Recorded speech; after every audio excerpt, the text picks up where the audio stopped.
Bien, y comencemos con enlace iónico. Algo de enlace iónico estuvimos viendo la clase pasada y ahora voy a repetir el concepto que quizás les quedó dando vuelta, el de poder polarizante y polarizabilidad, lo vamos a repetir ahora para terminar de afianzarlo, ¿sí? Porque es nuevo y por ahí no lo pueden visualizar tan fácilmente. Bien, nosotros en Química 1 ya habíamos estudiado las uniones entre átomos y dentro de esas uniones entre átomos estudiamos tres. Estudiamos el enlace iónico, estudiamos el enlace metálico y estudiamos el enlace covalente. Cuando hablamos del enlace covalente, dijimos que las sustancias que se unen con el enlace covalente pueden formar moléculas y para esas moléculas hablamos allí de uniones intermoleculares. Las uniones intermoleculares las vamos a ver más adelante y se va a dar para este grupo en particular, que son las sustancias que se unen con enlace covalente y que forman moléculas. ¿Sí? Eso lo vamos a ver más adelante, bastante más adelante. Pero esto es lo que ya hemos estudiado, a ver si les empieza a sonar los nombres, ¿se acuerdan algo de Química 1? Nosotros vamos a estudiar ahora el enlace iónico con un poco más de profundidad que lo que vieron en Química 1 o en Fundamentos de Química. Para el enlace iónico, en principio nosotros podemos decir que todas las sustancias que se unen mediante enlace iónico se presentan en nuestra temperatura ambiente o en nuestra vida cotidiana, se presentan como en estado sólido. Y muchas de ellas las conocemos, no todas, pero muchas de ellas las conocemos. La que más conocemos, por ejemplo, es el cloruro de sodio o la sal de cocina.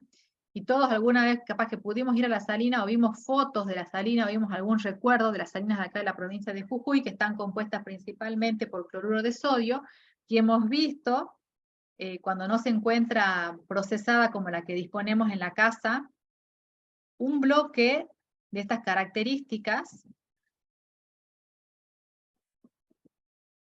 o así, como este que les muestro, donde si podemos visualizar, o si alguna vez en las regionales, acá solemos ver ese tipo de recuerdos, vemos que tienen algunos vértices y que en algunos sectores se pueden ver como partículas, fíjense, que como formas geométricas, ¿sí? Fíjense que se ven como cubos o como rectángulos. Bueno, tiene que ver mucho con lo que vamos a estudiar ahora respecto de la estructura que adquieren este tipo de sustancias. Entonces acá tenemos una imagen de un cristal del cloruro de sodio, que es la sal de cocina. Tenemos una foto del cloruro de cesio, una foto del sulfuro de zinc, una foto del fluoruro de calcio. Se presentan, fíjense, lo podemos encontrar también como polvos, como lo tenemos acá, como nosotros vemos al cloruro de sodio, sal fina, como un polvo, pero también si compramos sal gruesa, allí podemos visualizar un poco más los granitos y esas formas, como esas figuras, esas formas más geométricas, podríamos decir, con vértices más lisos, ¿sí? Que un poco nos están indicando lo que vamos a estudiar ahora. En el enlace iónico, la primera particularidad que vamos a ver es que todas las sustancias que se unen mediante enlace iónico se presentan en estado sólido a temperatura ambiente. Entonces, muchos de los sólidos que nosotros vemos a temperatura ambiente son sustancias unidas, no todos, pero muchos, son sustancias unidas mediante enlace iónico. ¿Qué particularidad tiene el enlace iónico? Como su nombre lo indica, se da entre iones. Es un enlace que nosotros en Química 1 lo describimos simplemente como es un enlace en el que hay una atracción de un ion que es positivo y que llamamos catión, con un ion que es negativo y que llamamos anión. Por eso hablábamos de enlace iónico, ¿sí? Y habíamos indicado una serie de propiedades, por ejemplo, que son sólidos a temperatura ambiente, ya lo dijimos. Como este tipo de enlace se da cuando hay iones positivos y iones negativos, en una estructura unida por enlace iónico, nosotros podemos, tendríamos aparatos súper avanzados, como lo tienen muchos investigadores científicos, podríamos quizás hasta llegar a visualizar la estructura que forman algunos sólidos, que acá yo les puse esta imagen para que simplemente veamos que las partículas que en la sustancia unida mediante enlace iónico, cuando yo me refiero a partículas, me estoy refiriendo a aniones y cationes en general. Las partículas se unen mediante, ocupando posiciones fijas y adquiriendo formas geométricas definidas. Nosotros aquí, por ejemplo, podemos ver para el cloruro de cesio que tenemos, acá fíjense que partículas hay unas más chiquititas y otras más grandes. Por convención, las grandes me representan los aniones y las más chiquitas los cationes. Entonces aquí los aniones, que son los cloros, están ocupando los vértices de un cubo y en el interior se encuentra el catión cesio en este caso. De la misma manera, en esta otra estructura del sulfuro de zinc, podemos ver, fíjense que en los vértices y en los centros de este cubo, que tenemos que mirarlo con mucho cariño porque tenemos que mirar en 3 dimensiones, ¿sí?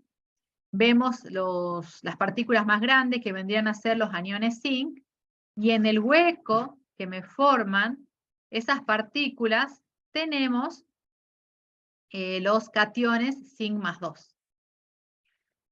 Aquí, al revés, en el fluoruro de calcio, en los vértices están los cationes, las partículas verdes son los más pequeños, y en los huecos que quedan definidos, que los vamos a estudiar un poquito más adelante, y lo van a ver cuando vean el laboratorio, se van a encontrar los aniones fluoruro. A lo que voy es que en las estructuras de las sustancias iónicas, cationes y aniones adquieren posiciones fijas y por lo general en formas geométricas conocidas que se van repitiendo en el espacio.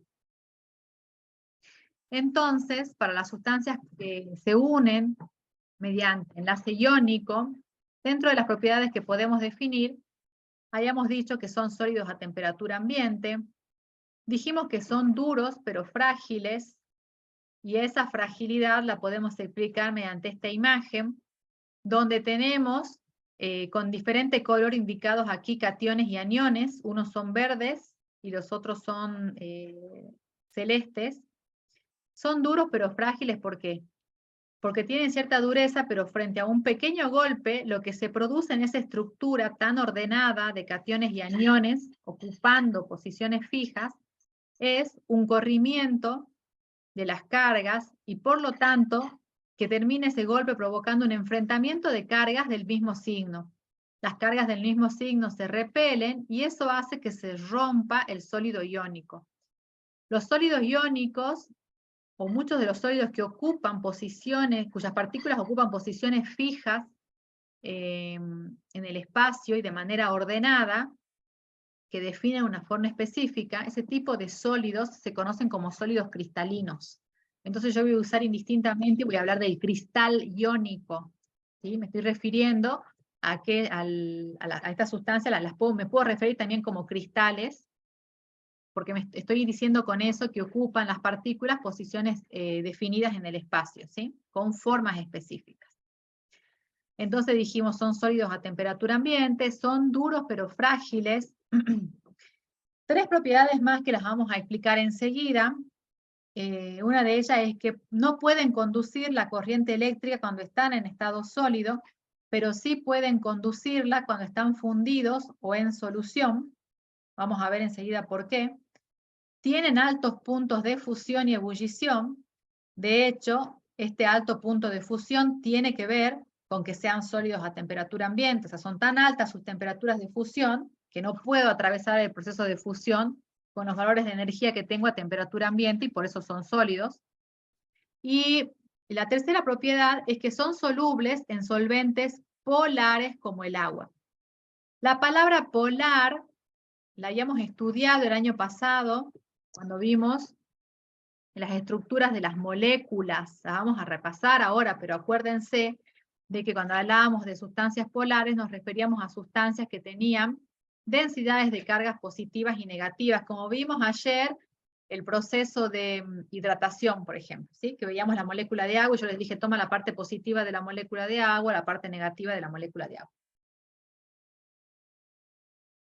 Bien.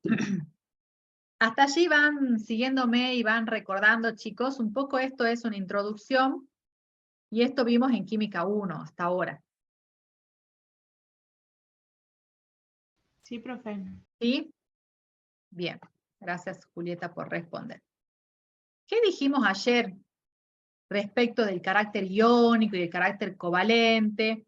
Nosotros en Química 1, vuelvo acá, habíamos dicho, si la diferencia de electronegatividad es mayor que 1,9, la sustancia es iónica. Si la diferencia de electronegatividad es menor o igual que 1,9, es covalente. Y nos quedamos ahí. Pero ahora en Química 2, que estudiamos más finamente la química, tenemos que profundizar un poco más.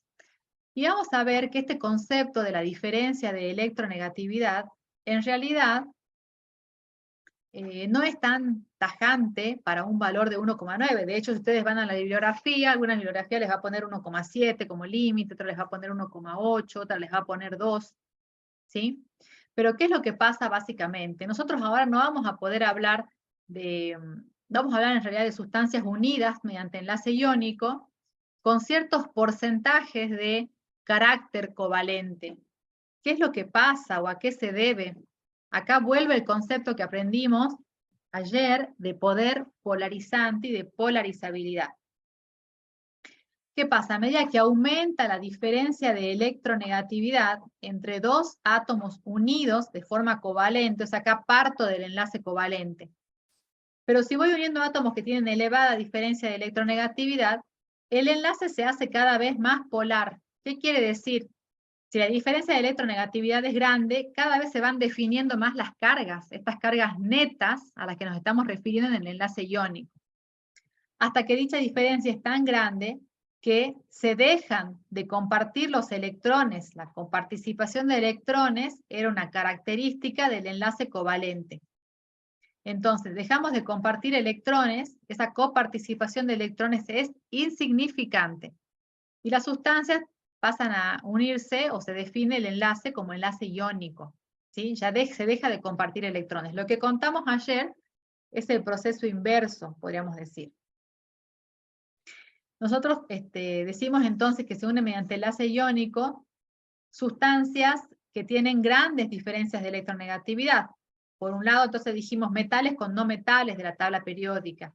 En química 1 decíamos, se unen mediante enlace iónico sustancias que estén bien separadas entre sí en la tabla periódica. Por eso hablábamos de metales y no metales por otro lado. Pero ahora que vamos a hablar de lo que en realidad ocurre, que podríamos considerarlos como excepciones o un poco la realidad con estas sustancias iónicas. ¿Qué pasa? A medida que aumenta la diferencia de electronegatividad, aumenta el carácter iónico. Pero, ¿qué es lo que pasa? Si los electrones más externos del anión, ¿sí? Los de la nube electrónica, los que están más afuera del anión, los más alejados, experimentan una atracción muy grande hacia el catión, o sea, si el catión los atrae mucho a esos electrones, y el catión los va a atraer mucho si tiene carga grande y tamaño pequeño, va a atraer tanto a los electrones del anión que va a terminar deformando la nube electrónica del anión. Si el catión los atrae mucho, que es lo que dice acá, esa atracción tan intensa, se traduce como si el catión tiene un gran poder polarizante. Se atrae mucho entonces a los electrones de ese anión. Los electrones más externos del anión son atraídos hacia el catión y esa nube electrónica del anión se deforma. Y al deformarse, se acerca mucho al catión, de forma tal que es como si estarían compartiendo los electrones. Entonces se dice que ese enlace iónico, que en ese enlace iónico hay cierto grado de carácter covalente o de que se genera un grado significativo de covalencia en el enlace. La densidad electrónica del anión se deforma hacia el catión y esa deformación se conoce como polarizabilidad, que es lo que vimos ayer. Acá lo tenemos dibujado. Catión pequeño, con elevada carga, anión grande y con carga elevada. Si serían cargas netas, estaría el catión como está y el anión ocupando la parte verde nada más. Como el catión lo atrae mucho a la nube electrónica del anión, a la nube electrónica del anión, fíjense que acá tenemos dibujada en cierta forma cómo se deforma esa nube electrónica del anión, al punto tal que esos electrones parecería que se están compartiendo con el catión, y eso me está indicando que aunque en ese enlace hay cierto grado de carácter covalente o que aumenta la covalencia de ese enlace iónico, porque partimos de que son dos iones, ¿sí? Pero al haber una polarización tan grande de la nube electrónica del anión por la presencia del catión pequeño y de carga grande, del catión polarizante, decimos que ese enlace iónico tiene cierto grado de carácter covalente. Eso fue lo que explicamos ayer. No sé si ahora se aclaró un poquito más, porque después de que yo lo expliqué se quedaron callados en silencio, pero bueno, yo dije lo vamos a retomar acá en el enlace iónico. ¿Se entiende eso, chicos? O sea, profe, que tenga cierto grado covalente no quiere decir que se transforme, digamos, en un enlace covalente, sino que es un enlace iónico, pero, o sea, tiene esa Con similitud, cierto digamos, grado de con... carácter covalente, exactamente. Ah, sí. Tiene cierto grado de carácter covalente y en la práctica, eso, vamos a ver enseguida, se va a traducir en algunas diferencias en las propiedades de las sustancias iónicas, ¿sí? Y vamos a hacer algunos cálculos y vamos a ver qué cosas varían para este compuesto iónico, que las esperaríamos de una forma por ser iónicos, pero que ese pequeño grado de carácter covalente hace que no sean tan así, por decirlo de alguna manera, ¿sí? Para resumir esto de catión polarizante y anión polarizable, están las reglas de Fajans, que ya las habíamos mencionado y la tienen en la guía de laboratorio. Las reglas de Fajans resumen los factores favorables a la polarización de un enlace iónico y por lo tanto al incremento de la covalencia.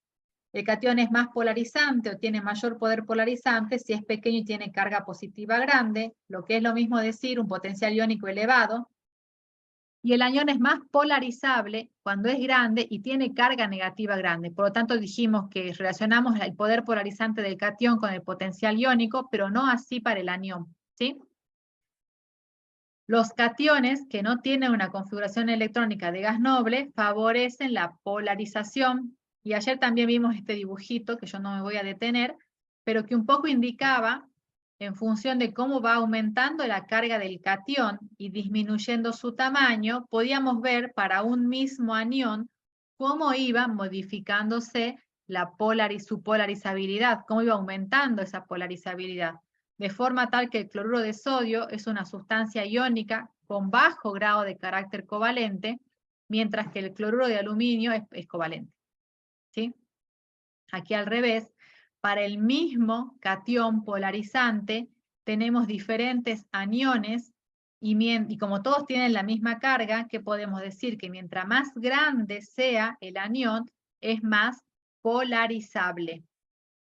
Por tal motivo, este es el que se ve que está, fíjense, más en contacto con el catión, mientras que el fluoruro de aluminio es netamente iónico o tiene un bajo grado de carácter covalente. El cloruro de aluminio y el bromuro de aluminio son covalentes, ¿sí? Aquí podemos ver la diferencia. Podemos calcular las densidades de carga.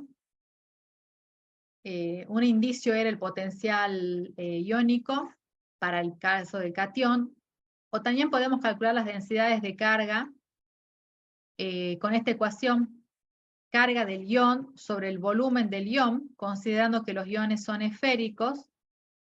Tenemos entonces el número de cargas positivas, más 3, menos 2, más 3, más 2, más 1, por la carga del electrón, en unidades de Coulombio, sobre el radio iónico, perdón, el volumen del ion, que es el volumen de una esfera de 4/3 de pi, por el radio iónico al cubo, el radio iónico en milímetros, de forma tal que la densidad de carga nos da en coulombios sobre milímetros al cubo, ¿sí? Entonces Q es de la carga y R es del radio. También es otra forma de calcular el poder polarizante de un catión. Bien, vamos a ver ahora y a estudiar la energía que mantiene a las sustancias que están en enlace iónico La energía que mantiene unido al catión y al anión. Y acá vamos a ver un poco cómo empieza, en dónde vamos a observar este grado de carácter covalente. Nosotros sabemos, si tenemos una red iónica, donde tenemos cationes y aniones, acá yo representé un pedacito de esa red iónica, entre los iones de carga opuesta vamos a tener una atracción. Y entre los iones de la misma carga vamos a tener una repulsión. Yo acá representé un pedacito de la red, de una red iónica cualquiera, y simplifiqué bastante su estructura en realidad, porque hemos visto que adoptan estructuras geométricas, ¿sí? Pero a los efectos de la explicación sirve esta imagen. Y tendríamos un poco que imaginarnos que atrás de este catión, como está todo ordenado, vamos a tener un anión, atrás de este anión un catión, y así sucesivamente. Y también adelante, saliendo de la pantalla, vamos a tener adelante de este catión un anión, y adelante de este anión un catión, y así sucesivamente. De forma tal que vamos a tener, para este anión, por ejemplo, que les estoy indicando, atracciones con todos los cationes que lo rodean, es decir, con este que está aquí a la izquierda también va a tener una atracción, con el que va a estar adelante va a tener cierta fuerza de atracción, con el que va a estar atrás va a tener cierta fuerza de atracción, y a su vez, con los que están a la par de su mismo signo, aniones, hacia la derecha, hacia la izquierda, hacia adelante, hacia atrás, en diagonal, ¿de acuerdo? Arriba, abajo, que no lo conté tan bien, van a existir repulsiones, ¿sí? Entonces, dentro de una red iónica donde hay cationes y aniones, lo que quiero decir es que hay fuerzas de atracción para los iones de carga opuesta y también hay fuerzas de repulsión de los iones que tienen la misma carga. La atracción entre cargas opuestas viene dada, estoy grabando, ¿no? Sí. Viene dada por la ley de Coulomb. Yo ya les mencioné varias veces la ley de Coulomb cuando estudiamos propiedades periódicas, cuando hablamos de la atracción del núcleo positivo con los electrones. Y podemos hablar entonces de lo que es la energía de atracción entre las cargas. En la ley de Coulomb, yo tengo, la ley de Coulomb me da la fuerza de atracción. Y aquí yo a esa fuerza la multipliqué, me dice que es inversamente proporcional el producto de las cargas sobre el radio al cuadrado, la distancia que separa las cargas al cuadrado. Si yo multiplico la fuerza por la distancia, tengo energía, entonces aquí ya no tengo la distancia al cuadrado, sino que tengo la distancia nada más, ¿sí? Porque ya hice esa multiplicación. Entonces tengo en esa red iónica fuerzas de atracción que vienen dadas por la ley de Coulomb, donde menos K es la constante de la ley de Coulomb, que las primeras clases vimos que tenía un valor específico, que si mal no recuerdo era 9 por 10 a la 9, con ciertas unidades, multiplicada por la carga del catión, la carga del anión, multiplicada por la carga, o sea, acá pondríamos más 2, más 1, menos 3, multiplicada por la carga del electrón al cuadrado, que me va a dar en coulombios, y dividida la distancia que separa las cargas, que si nos vamos a esta imagen, sería la distancia que separa al centro de las cargas, ¿sí? Está puesta aquí como de 0. La energía entonces de atracción de una red iónica podríamos expresarla mediante esta ecuación matemática. Ahora, también dijimos que hay una fuerza de repulsión. Esta fuerza de repulsión viene dada por esta ecuación.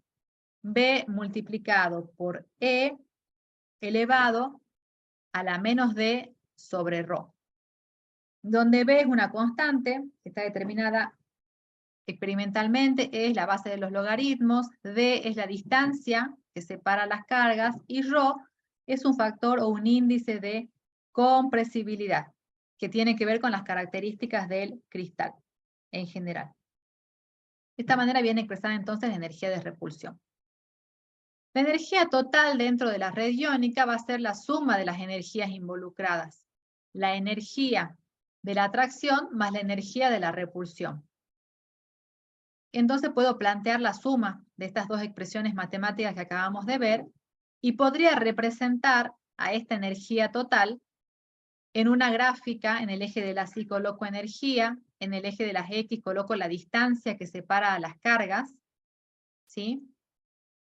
Y si yo represento por un lado la fuerza de atracción, la tengo acá con línea verde. Si represento por otro lado la fuerza de repulsión, veo que disminuye a distancias infinitas las repulsiones, se hacen cero, y la suma de las dos me da la energía total, que está representada aquí por esta línea azul. ¿Sí? Ahora, a esta ecuación, matemáticamente, para saber dónde tengo el mínimo que tengo indicado aquí, si ya cursamos análisis matemático, vimos derivadas parciales, podemos encontrar, esto es matemática, yo les hago la deducción, si no hicieron análisis, no se asusten, no voy a explicar lo que es una derivada porque no me corresponde, pero bueno, para encontrar el mínimo lo que hago es una derivada parcial de esta expresión matemática que tengo aquí, en función de la distancia, que es lo que tengo aquí en el eje de las X, de una de las variables. Para encontrar ese mínimo, entonces, la derivada tiene que ser 0. Derivo la expresión matemática, que está igualada a 0 porque es el mínimo, y de derivar esa expresión matemática puedo despejar B, esta constante, que me queda, fíjense, del despeje igual a esta forma que tengo acá. Entonces, esta expresión que encontramos de B, la vamos a reemplazar en la expresión de la energía total que teníamos aquí. En lugar de poner B, voy a poner esta expresión que acabo de encontrar. Eso estoy haciendo acá. ¿Sí? Y tengo la ecuación de la energía total.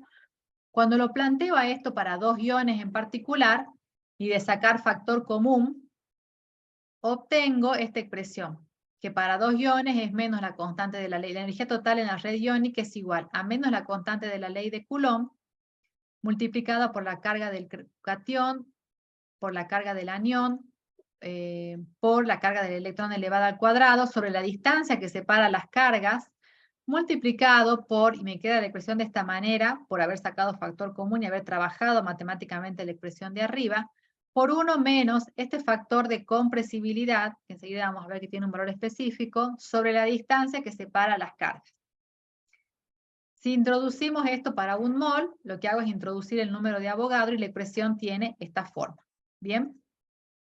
Ahora, entonces, ¿qué es lo que pasa? Yo lo dije acá para 2 iones y puedo aquí introducirlo para 1 mol.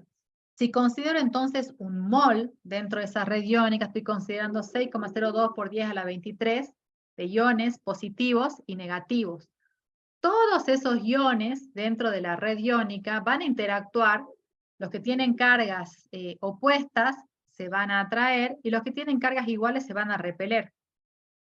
Entonces, en esta ecuación, yo puedo comenzar a calcular esas interacciones y esa energía total de atracciones y repulsiones, como vimos en la primera imagen, como yo les dije, a la izquierda, a la derecha, arriba, abajo, adelante y atrás, y de todos los iones en el espacio.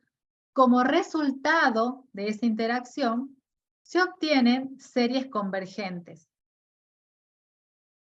Las series convergentes resultantes de trabajar esas energías totales entre cationes y aniones dentro de la red iónica, las series convergen a un determinado valor.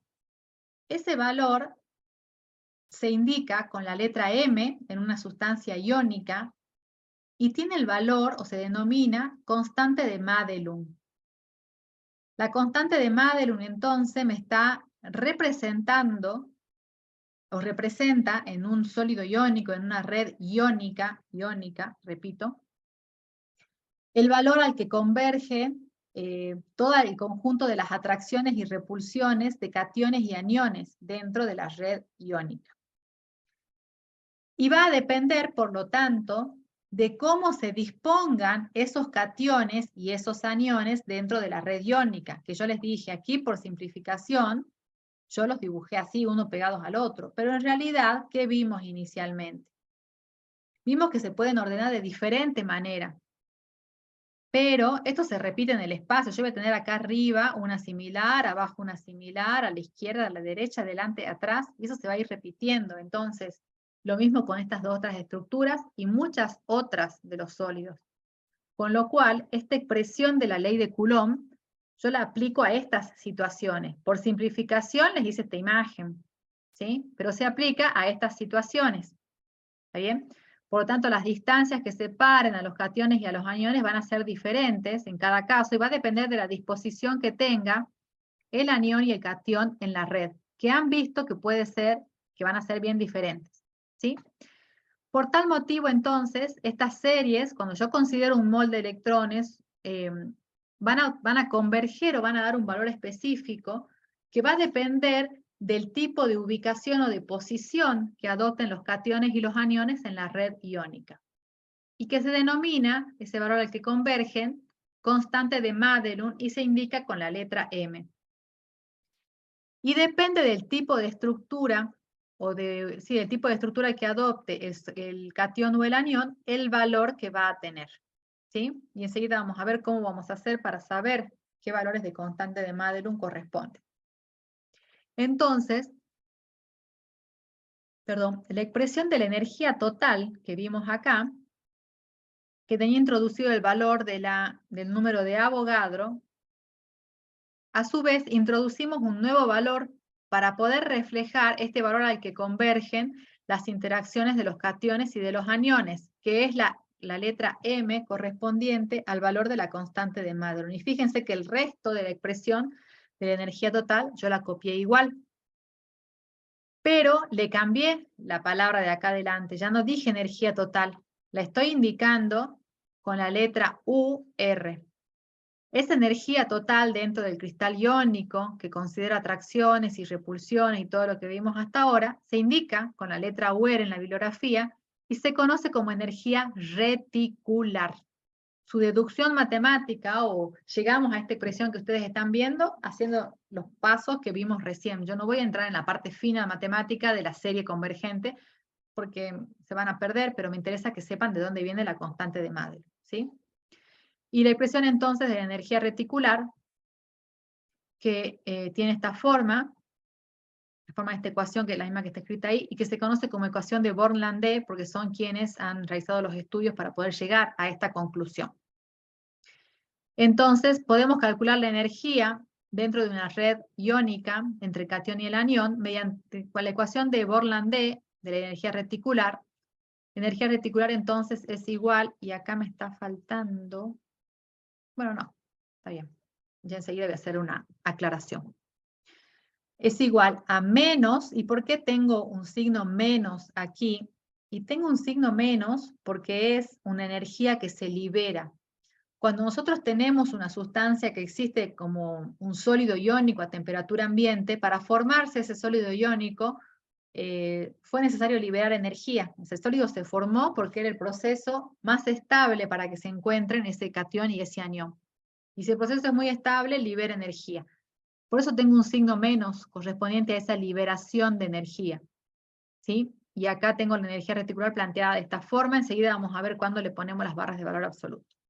Va a ser igual entonces a la constante de la ley de Coulomb, que es 9 por 10 a la 9 newtons sobre metros cuadrados sobre Coulomb al cuadrado, al valor de la constante de Madelung, que depende de la disposición del catión y el anión en la red iónica, que vamos a ver cómo hacemos para sacarlo enseguida, al número de Avogadro, que es Na, a la carga del catión, a la carga del anión, a la carga del electrón elevada al cuadrado, a la suma de los radios iónicos, que es el de 0, y a Rho, que se conoce como exponente de Born, o factor de compresibilidad, y tiene un valor específico de 34,5 picómetros, con lo cual la suma de los radios, aquí tenemos que ponerla en picómetros para que se nos cancelen las unidades, y acá nos va a dar en este paréntesis un número adimensional, y el resto tenemos que trabajarlo en el sistema internacional. Por lo tanto, aquí la suma de los radios, cuando hagamos estos cálculos, tienen que estar en metros, porque la constante de la ley de Coulomb está en metros. Las cargas del electrón la tenemos en Coulomb, y de allí nos va a dar los valores de energía, ¿sí? De Newton por metro, que nos daría Joule. Bien. La energía reticular entonces la podemos definir en rigor como la energía liberada cuando se forma un mol de compuesto iónico. El compuesto iónico, fíjense cómo lo escribimos, entre paréntesis, aclaramos su estado sólido, porque todas las sustancias iónicas son sólidas a temperatura ambiente, a partir de sus iones en estado gaseoso. Entonces aquí tenemos indicado X moles de este ion de carga más I, y moles de este anión menos X de carga, y como resultado, esto para el balance estequiométrico, tenemos el sólido iónico. Como ejemplo concreto, la energía reticular o la expresión, la ecuación química que me refleja la definición de la energía reticular para el cloruro de sodio, es un mol de cloruro de sodio se forma entonces a partir de un mol del ion sodio en estado gaseoso más un mol del anión cloruro en estado gaseoso. ¿Sí? Esa sería la definición de la energía reticular. Que entonces se define, fíjense, de esta manera, como la energía liberada cuando se forma un mol de compuesto iónico a partir de sus iones en estado gaseoso. En otras palabras, es la energía que mantiene unido al catión y al anión dentro de esa red iónica. ¿Sí? Es esa energía. Nosotros vamos a tomar esta definición de energía reticular, pero en la bibliografía la pueden encontrar también como la energía necesaria para romper el cristal iónico. En ese caso, como esta energía necesaria para romper, la energía reticular va a tener un signo positivo, porque va a ser energía que necesito entregar para separar ese catión y el anión de la red. En esta definición, estoy hablando del proceso de formación del cristal iónico. ¿Sí? Tengamos presente eso para no marearnos con los signos en realidad. Entonces, hasta allí me van siguiendo, chicos, el concepto de energía reticular. Sí, profe. Sí, profe. Bien, entonces ahora sí, teniendo el concepto de energía reticular, yo voy a terminar de explicar propiedades de los compuestos iónicos que había dicho al principio. Para que no nos mareemos con la energía reticular liberada, que tiene acá este signo menos, porque tenemos que decir a mayor energía reticular, a menor energía reticular, yo tomo, para poder razonar lo que son los puntos de fusión y ebullición, tomo el valor de la energía reticular en valor absoluto, porque en otras palabras lo que estoy diciendo, a ver, mientras más energía se libere, mientras más energía se haya liberado, mientras más energía se haya liberado por el proceso de formación del cristal iónico, más estable es ese sólido iónico. Por lo tanto, al ser más estable, la energía que los mantiene unidos dentro de la red del catión y anión es muy grande, ¿sí? Pero para que no se mareen, yo directamente tomo el valor de la energía reticular en valor absoluto para hacer estos razonamientos. ¿Por qué? Porque la energía reticular permite explicar la dureza de las sustancias iónicas, los altos valores de sus puntos de fusión y ebullición y su solubilidad en agua. Mientras más alto sea el valor de la energía reticular, más duro va a ser el sólido iónico, porque mayor va a ser la atracción que va a tener ese catión y el anión dentro de la red iónica. Mientras mayor sea el valor de la energía reticular, mayores van a ser los puntos de fusión y de ebullición, porque como dijimos, podemos también interpretarla como la energía que mantiene entonces unido al catión y al anión dentro de la red. Al ser grande ese valor, esa energía que mantiene ese catión y anión unidos en la red, o sea, es tan estable la unión entre el catión y el anión dentro de la red, que para poder fundirlo, separar ese catión y ese anión, romper esa atracción y fundirlo, que sería el proceso de fusión, tengo que entregarle mucha energía. Por lo tanto, a mayor energía reticular, mayor punto de fusión y ebullición. Y si hablo de la solubilidad en agua, ¿qué tengo que pensar? Tengo que pensar en el proceso de disolución de una sustancia. Cuando queremos disolver un sólido iónico, primero tenemos que vencer la atracción del catión y el anión dentro de la red iónica, y luego cada catión y anión se rodean de la parte, si estamos hablando de solubilidad en agua, se rodea, según que sea catión o anión, de la parte negativa o positiva de la molécula de agua respectivamente. Como vimos en la hidratación, ¿sí? Que podría yo traer ese GIF para que lo volvamos a mirar acá. Entonces, aquí, ¿qué vamos a hacer? ¿Qué vamos a explicar, digamos? A mayor punto de energía reticular, mayor punto de fusión y ebullición. ¿Qué pasa con la solubilidad? En estado sólido tengo la red iónica. Para que se solubilice necesito romper la atracción entre el catión y el anión. Y acá tenemos representado, fíjense, un anión, y acá van las moléculas de agua a rodearlo de su parte positiva. Ahí termina el proceso de hidratación. Entonces, ¿qué dijimos? Los compuestos iónicos son solubles en solventes polares. ¿Por qué? Porque en un solvente polar, acá está representado ese solvente polar como la molécula de agua, en un solvente polar, el anión puede rodearse de la parte positiva de ese solvente polar y el catión se rodea de la parte negativa de ese solvente polar. Por eso las sustancias iónicas son solubles en solventes polares. ¿Sí? Entonces, mientras más alta sea la energía reticular, más energía tengo que aportar para separar ese catión de ese anión dentro del sólido iónico para luego poder rodearlo de, en este caso, de las moléculas de agua, de las partes polares de los solventes. Por lo tanto, mientras más alta sea la energía reticular, menor va a ser la solubilidad en agua de estos de las sustancias iónicas, y acá está puesto al revés, dice que a menor energía reticular, mayor solubilidad, ¿sí? O sea, a mayor energía reticular, menor solubilidad, son inversamente proporcionales, o a menor energía reticular, mayor solubilidad. También dijimos que conducen fundidos, no conducen en estado sólido, pero sí conducen fundidos o en solución. ¿Por qué? En estado sólido tenemos al catión y al anión ocupando posiciones fijas dentro de la red iónica. En solución, y lo mismo va a pasar cuando estén fundidos, el catión y el anión ya salieron de esas posiciones fijas y tienen movilidad. Esa movilidad de cargas positivas y negativas es lo que permite la conductividad eléctrica. Por ese motivo, conducen la corriente eléctrica fundidos o en solución. Cuando están en solución, están rodeados a su vez, si son solubles en agua, que dijimos, van a estar rodeados de moléculas de agua, pero no obstante pueden conducir la corriente eléctrica. Cuando están fundidos, están los cationes y los aniones en estado líquido, y esa movilidad del estado líquido les permite conducir la corriente eléctrica.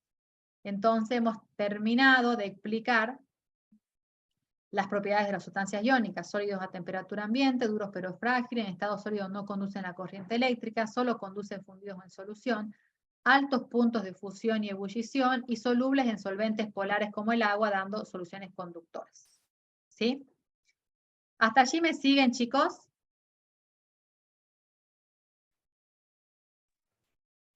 Sí.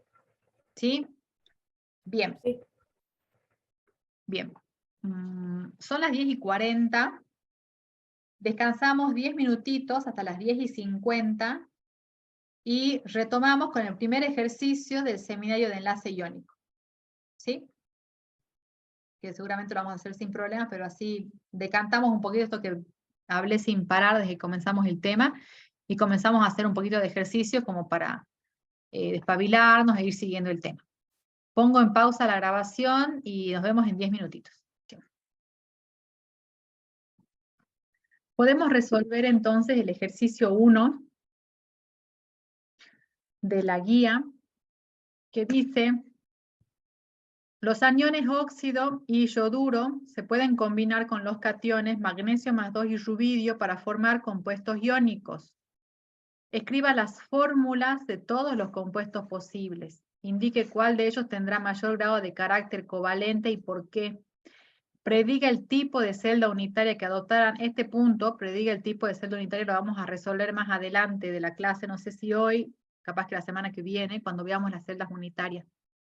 Y ordénelos de acuerdo a su energía reticular y punto de fusión creciente. El D sí vamos a poder hacer. Cuando veamos la parte de celdas unitarias, vamos a volver al punto C. ¿Sí? Entonces, fíjense.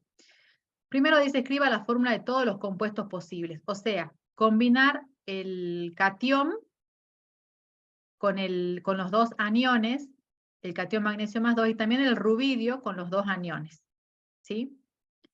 Eso nos va a dar, de combinar el magnesio más 2 con el óxido, nos da el óxido de magnesio.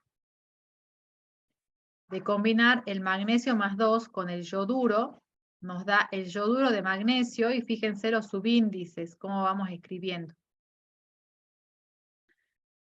De combinar el rubidio con el yoduro, nos da el yoduro de rubidio, y de combinar el rubidio más 1 con el óxido, nos da el óxido de rubidio rubidio subíndice 2, ¿no? ¿Están de acuerdo con eso? ¿Lo entienden? ¿O hace falta que lo hagamos detallado? Más detallado en la pizarra. ¿Puede hacerlo detallado en la pizarra, profe? Sí, puedo.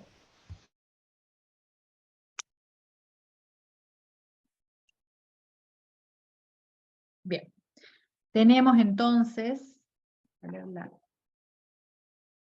el magnesio más 2, que se tiene que combinar con el óxido y con el yoduro.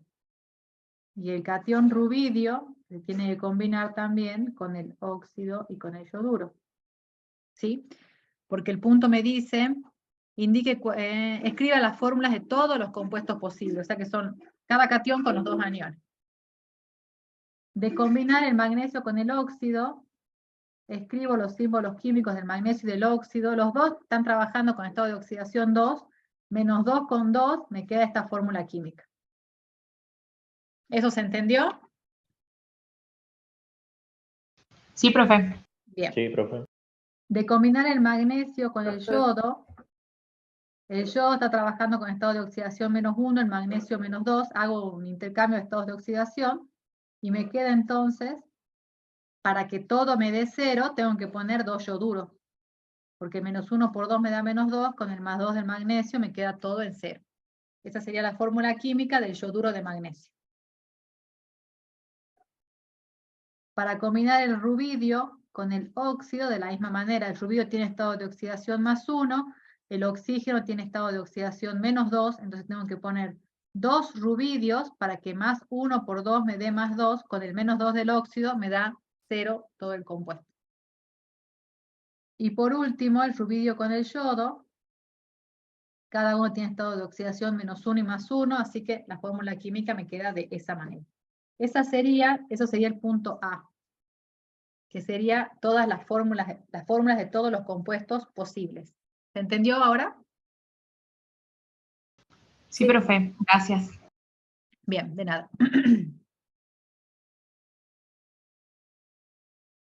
Ahora dice, indique cuál de ellos tendrá mayor grado de carácter covalente y por qué. Entonces tengo que analizar el poder polarizante del catión y la polarizabilidad de los aniones. En poder polarizante, recordemos siempre que lo analizamos para los cationes. Tengo magnesio más 2 y rubidio más 1.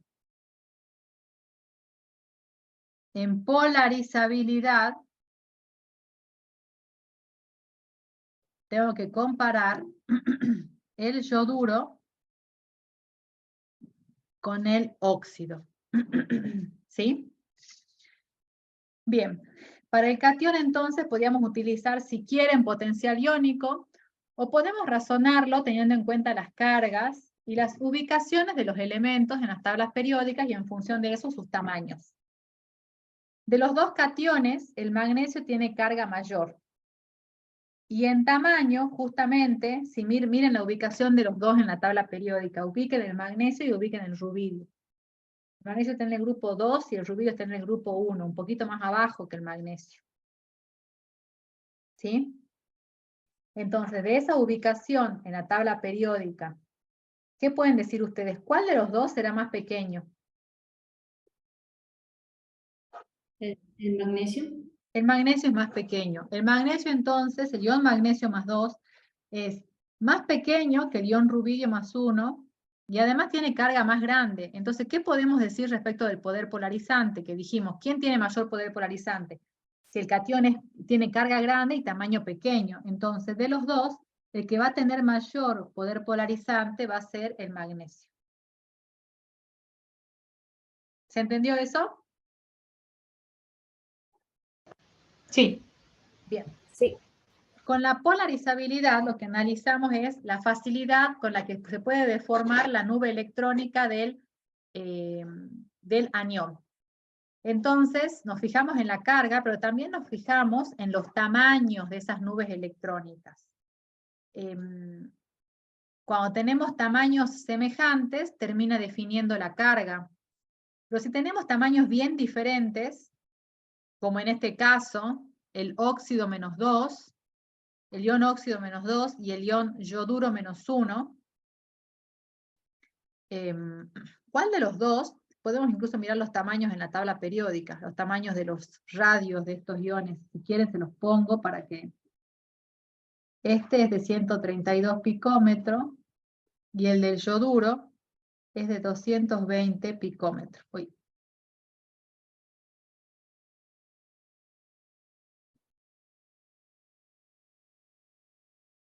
Bueno, no puedo poner picómetro porque lo escribí muy abajo, pero ahí es 220 picómetros. ¿Para qué les escribo los tamaños? Para que dimensionemos los tamaños de los iones y en función de eso podamos inferir respecto de la polarizabilidad. La polarizabilidad era la facilidad de deformación de la nube electrónica de los aniones. Se va a deformar más fácilmente esa nube electrónica cuando menos atraídos estén los electrones de las nubes electrónicas. ¿En cuál de los dos, en función de los tamaños, podemos decir que los electrones están menos atraídos?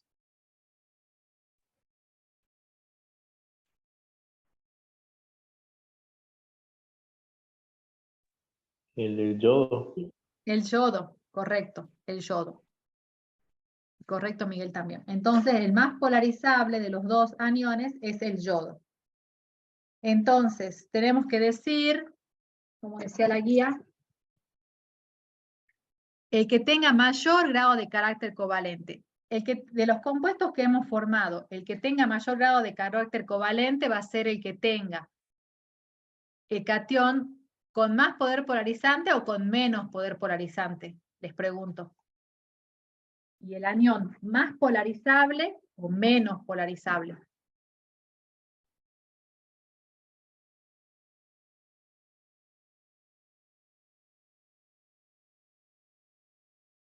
A ver si estamos entendiendo. ¿Qué podemos decir de los cationes? A ver, contéstenme primero el catión. ¿Cuál de los dos cationes tendrá que estar en el compuesto que tenga mayor grado de carácter covalente? ¿El magnesio o el rubidio? Magnesio. Magnesio. Correcto. El magnesio y correcto, Miguel, también. Bien. ¿Y cuál de los dos aniones tendrá que estar en el compuesto que tenga mayor grado de carácter covalente? ¿El más polarizable o el menos polarizable? ¿El yodo o el óxido? ¿El yoduro o el óxido? El yoduro, bien. El yoduro. Correcto. Entonces, ¿cuál va a ser el compuesto con mayor grado de carácter covalente? El yoduro de magnesio. Este es el que tiene más carácter covalente. ¿Por qué? No estoy diciendo que es covalente. Estoy diciendo que tiene más carácter covalente. ¿Por qué? Porque al tener un mayor poder polarizante el magnesio y al ser muy polarizable el yodo, el magnesio va a atraer a la nube electrónica del yodo deformándola de forma tal que parecería que los electrones se terminan como compartiendo, pero no se están compartiendo, pero están muy próximos. No está separada claramente el magnesio por un lado y el yodo por el otro, sino que por el gran poder polarizante del magnesio, los electrones del yodo están próximos al magnesio. Y eso entonces me está implicando que ese compuesto iónico tiene un alto grado de carácter covalente. ¿Sí? Entonces, el de mayor carácter covalente es el yoduro de magnesio, y el de menor carácter covalente, o el más iónico, sería el óxido de rubidio, ¿no es cierto? Sería el óxido de rubidio. Este es el más iónico. No lo pide, pero lo hice igual. Profe, ¿Sí? entonces el yodo no me quedó claro. ¿Por qué era más polarizable? Porque el tamaño del ion. Sí, por el tamaño del ion. Por el tamaño del ion. Nosotros en el que hicimos ayer, teníamos que donde estaba el fósforo, creo que escribimos los radios de cada uno, y ahí un poco hemos podido razonar, el más grande, dijimos, es el más polarizable. ¿Por qué? Porque los electrones están más alejados del núcleo, entonces esperamos que esos electrones, al estar más alejados del núcleo, están menos atraídos y puede deformar, esa nube electrónica se puede deformar con más facilidad, porque los electrones están menos atraídos. En cambio, el ion óxido es pequeño y los electrones están más retenidos al núcleo, entonces esas nubes electrónicas se deforman más difícilmente o son menos deformables, por decirlo de alguna manera, ¿sí? Son menos deformables, no por decirlo de alguna manera, son menos deformables. Porque los electrones están menos atraídos, porque los electrones están más atraídos al núcleo, ¿sí? Y por eso se podría deformar menos el óxido que el del yodo. Para poder dimensionar un poco esa facilidad de deformación, anotamos los radios iónicos. Estos son los radios iónicos del yoduro y del óxido. Para poder tener una idea de la atracción de ese núcleo hacia los electrones y en función de eso, de cuán deformables son las nubes electrónicas. ¿Está bien? ¿Guillermo? Sí, profe. Sí, Bien. El punto C dijimos que no lo vamos a hacer, dice prediga el tipo de celda unitaria que adoptarán, y el punto D dice ordénelos de acuerdo a su energía reticular y punto de fusión creciente. Bien, vamos a hacer ya que estamos en la pizarra, vamos a seguir en la pizarra.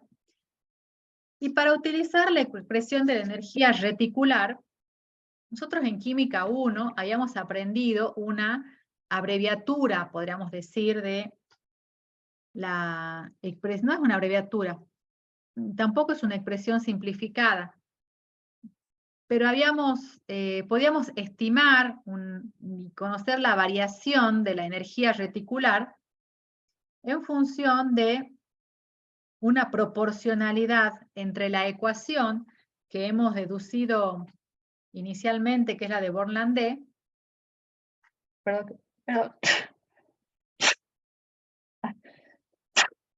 perdón chicos, pero para no hacer todo ese cálculo extenso de la ecuación de Born-Landé, vamos a utilizar la proporcionalidad. Esa proporcionalidad que está tomada, quiero mostrar de dónde.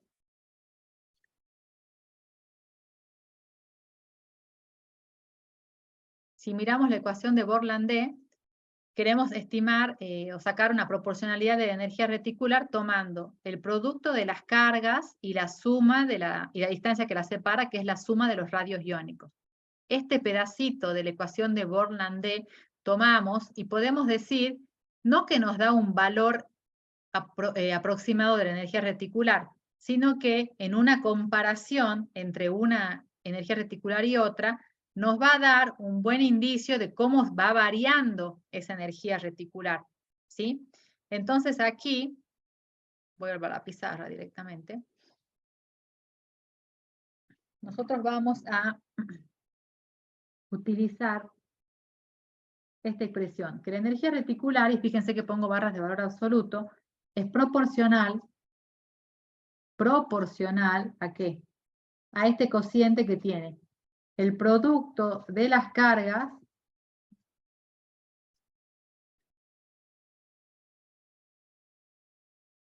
justo en esa parte ya no escribe, sobre la suma de los radios. Esto también en barras de valor absoluto lo pongo, porque a las cargas las pongo con su signo, para que no me termine confundiendo ese signo menos mi razonamiento respecto de la energía reticular. Voy a utilizar entonces esta expresión de la energía reticular, que no es una aproximación al valor, sino que me da un indicio de la proporcionalidad que va a tener y que me va a permitir inferir y comparar diferentes compuestos iónicos, ¿sí? Comparar, o sea, no es aproximadamente igual. Esto no, es proporcional, ¿sí? Es proporcional. Entonces puedo poner que la energía reticular del yoduro de magnesio es proporcional ¿a qué? Al producto de la carga del catión, que es más 2, por la carga del anión, que es menos 1, y acá fíjense que no me importa el subíndice del yodo, la carga del anión yoduro es menos 1, ¿sí? No me importa el subíndice, me olvido del subíndice, sobre el radio del magnesio más 2, más el radio del yoduro. Aquí, la energía reticular del óxido de magnesio es proporcional al producto de la carga del catión, que es más 2, por la carga del anión, que sería menos 2 por el óxido, sobre el radio del magnesio más 2, más el radio del óxido. ¿Okay? aquí la energía reticular del yoduro de rubidio es proporcional al producto de la carga del catión, que es más 1, por la carga del anión, que es menos 1, sobre el radio del catión, más el radio del anión, sería el radio del rubidio más 1, sobre el radio del yoduro.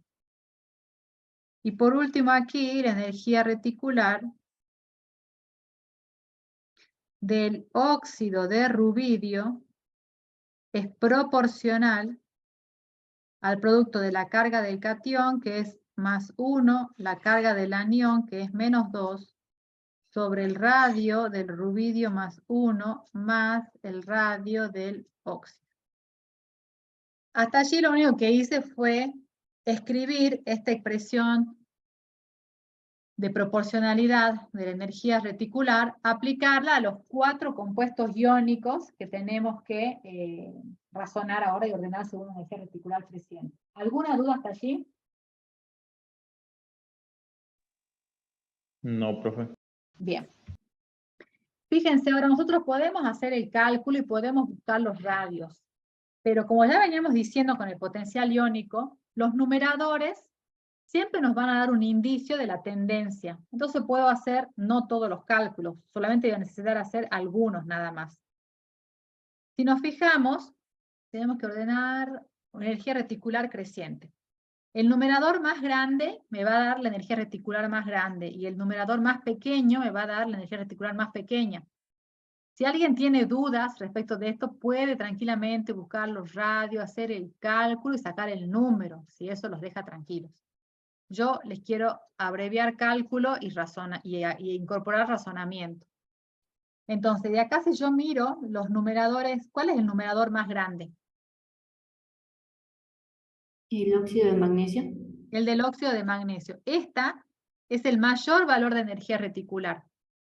Como tengo que ordenar en forma creciente, tengo que ir de menor a mayor, ¿no es cierto? Del más pequeño, como nos hacen en la primaria, al más grande. Entonces, al final de la escala, voy a poner óxido de magnesio. Este va a ser el más grande, orden creciente, ¿sí?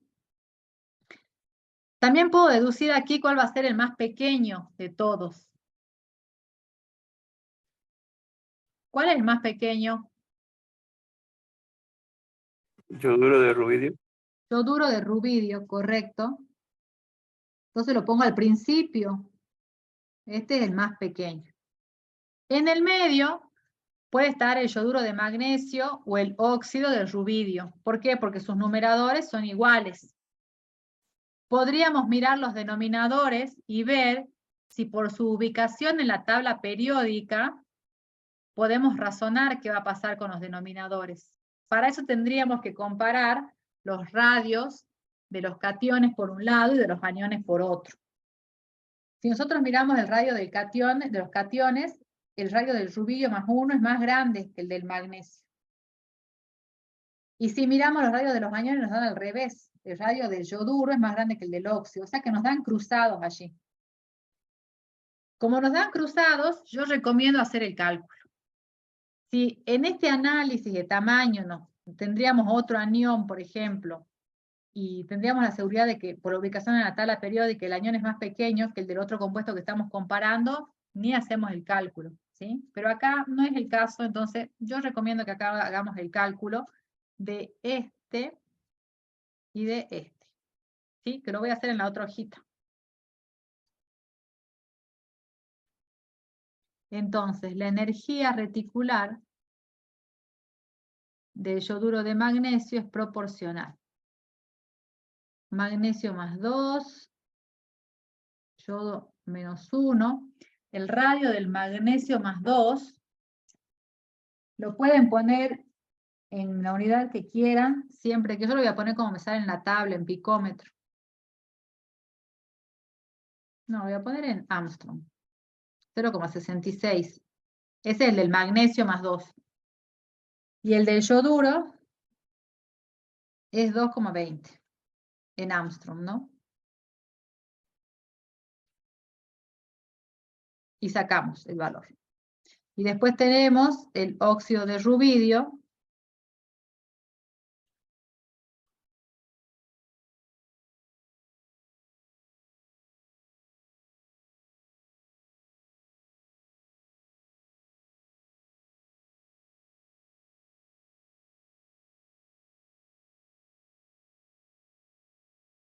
que arriba era más 1 y menos 2.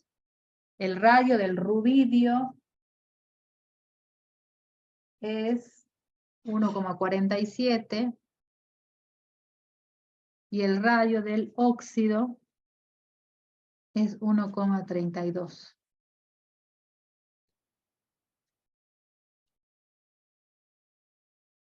Entonces, si quieren, calculen ese número.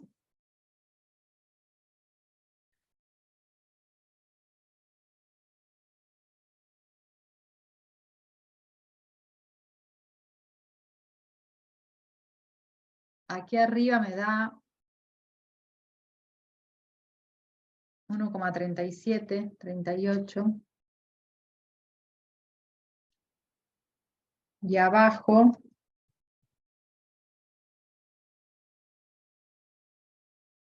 me da 0,72. Verifiquen, por favor, si les da así.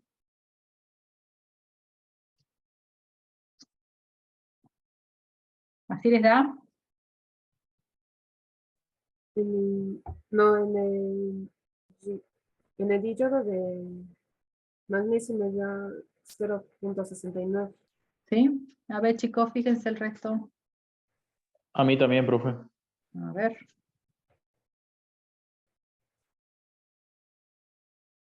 Sí, no sé de dónde saqué yo el 1,38. 0,7 podemos poner, ¿no? Porque es 69,9. 0,70. Fíjense, incluso 0,63 te da Sofía. Sí, El primero, a mí me dio, sí me dio 0,69,9. A ver, alguien más que calcule, verifiquen. 0,69. Bien, y 0,72 el otro. Entonces, ¿cuál nos da mayor valor? El del óxido de rubidio y menor el del yoduro de magnesio. Entonces aquí pondríamos yoduro de magnesio y aquí pondríamos el óxido de rubidio. Y este sería el orden de energía reticular creciente. ¿Bien? Bien. Como nos dice luego que ordenemos según puntos de fusión creciente, cuando hicimos el razonamiento dijimos que a mayor energía reticular, mayor punto de fusión. El fundamento ya lo dimos. Si ustedes tienen que fundamentar en el parcial, no pueden poner a mayor, porque a mayor energía reticular, mayor punto de fusión. Tienen que poner porque a mayor energía reticular, mayor atracción del catión y el anión por la red, en la red, por lo tanto tengo que entregarle más energía para poder separar el catión y el anión y fundir ese sólido iónico para fundirlo y obtenerlo en estado líquido. Por lo tanto, mayor punto de fusión, ¿sí? Tienen que decir todo eso. Entonces, como son directamente proporcionales la energía reticular con los puntos de fusión, el orden de puntos de fusión creciente va a coincidir con el orden de energía reticular. Yoduro de rubidio, yoduro de magnesio, óxido de rubidio y óxido de magnesio. ¿Sí? Profe, ¿Sí? ¿puede volver a la otra hoja? Quiero sacar una captura. ¿Está? ¿O esta?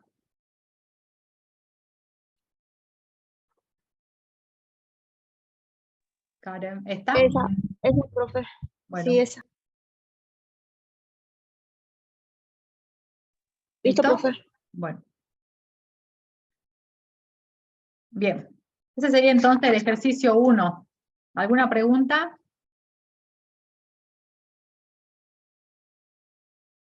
completan aquí.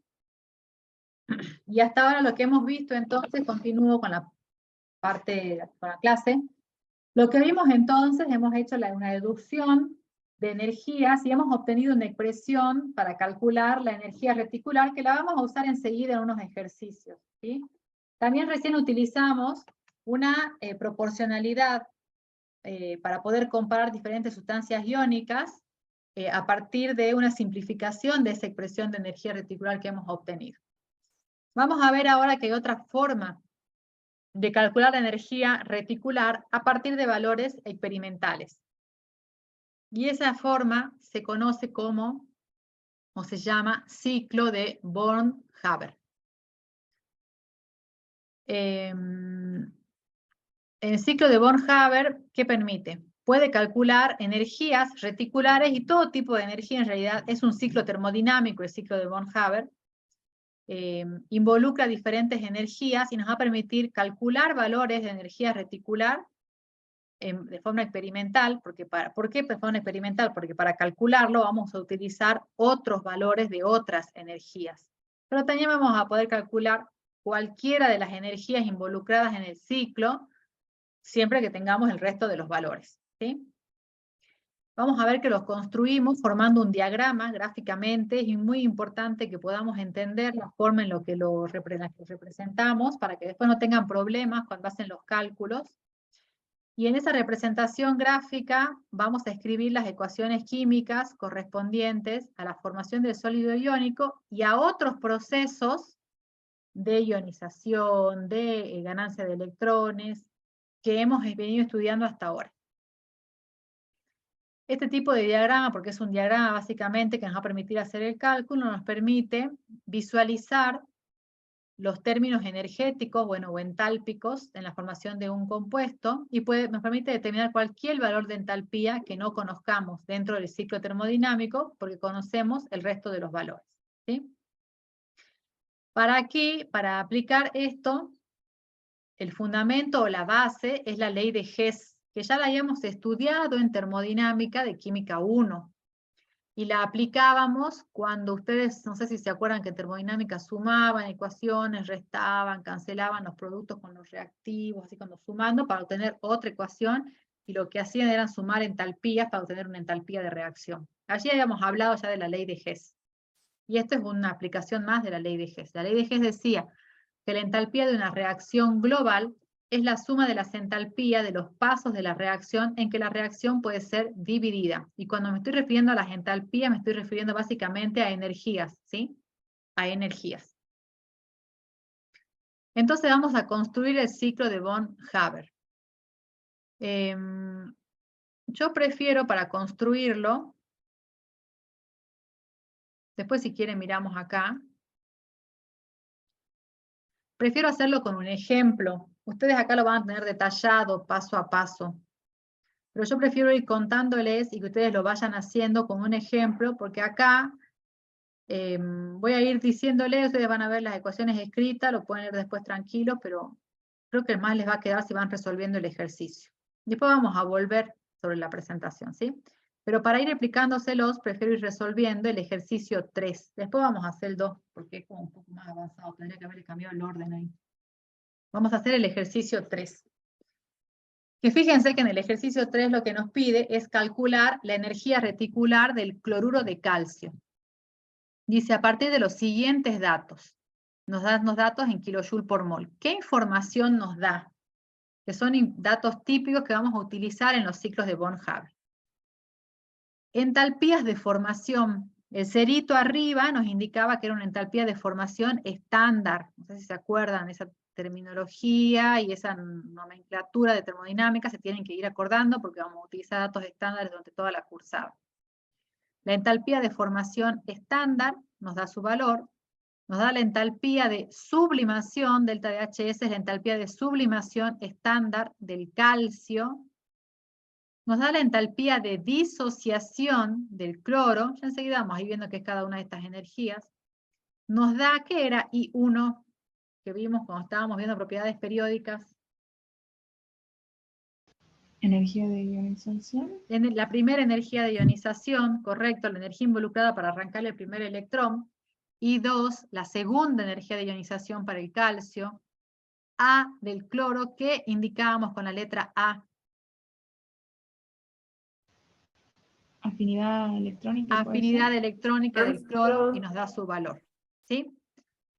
Tenemos que hacer el cálculo de energía reticular empleando el ciclo de von Haber y luego vamos a hacer el cálculo empleando la ecuación matemática de energía reticular, que es la ecuación de Born-Landé, de la cual hemos realizado la deducción al principio del tema. Y vamos a comparar los resultados. ¿Sí? Eso ustedes lo tienen aquí resuelto, pero yo lo voy a hacer en la pizarra para que lo entiendan más. Y de paso vamos contando cómo construimos el ciclo. Lo voy a hacer tranquilo y ustedes vayan anotando también.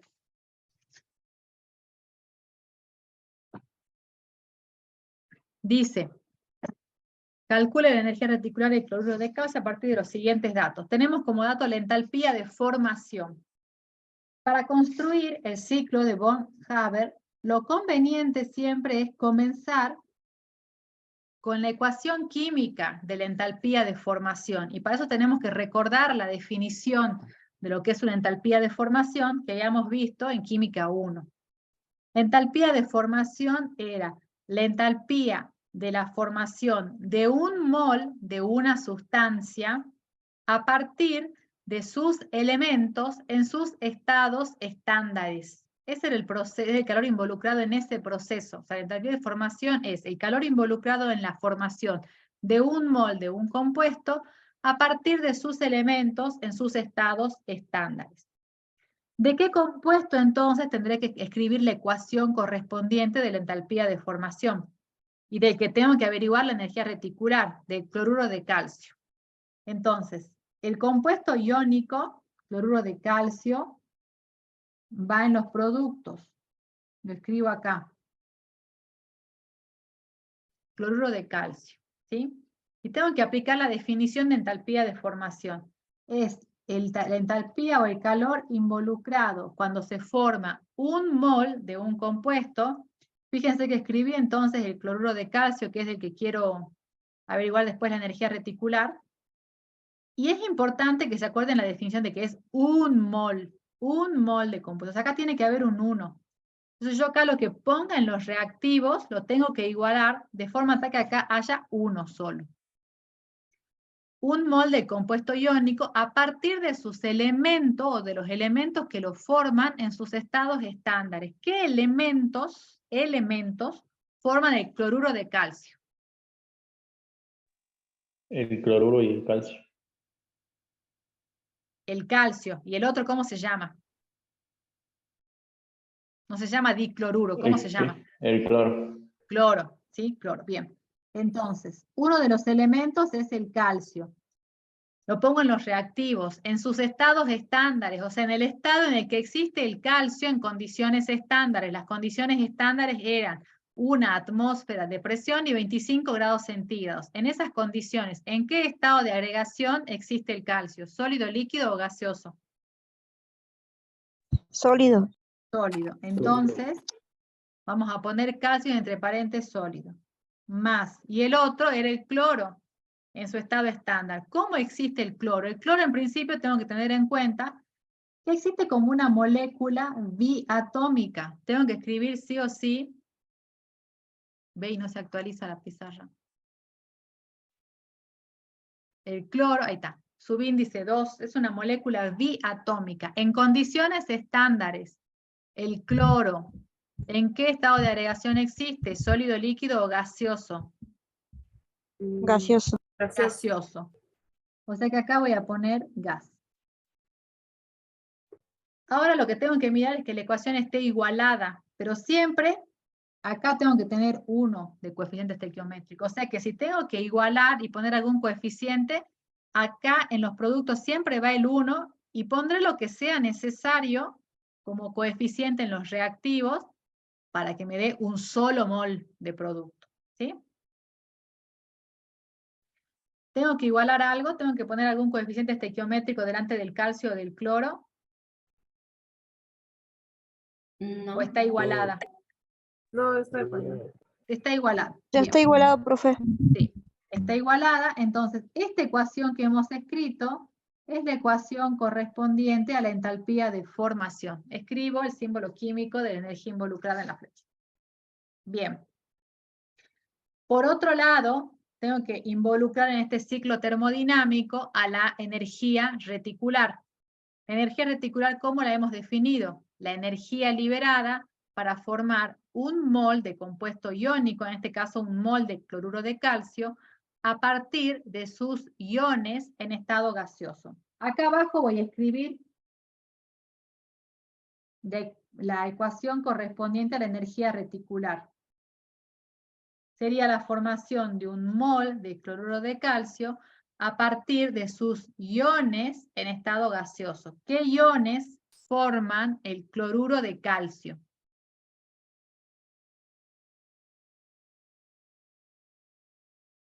El cloruro de calcio es el compuesto iónico.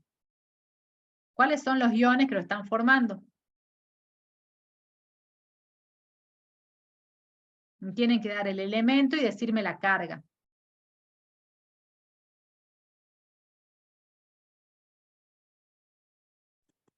¿Qué iones lo forman?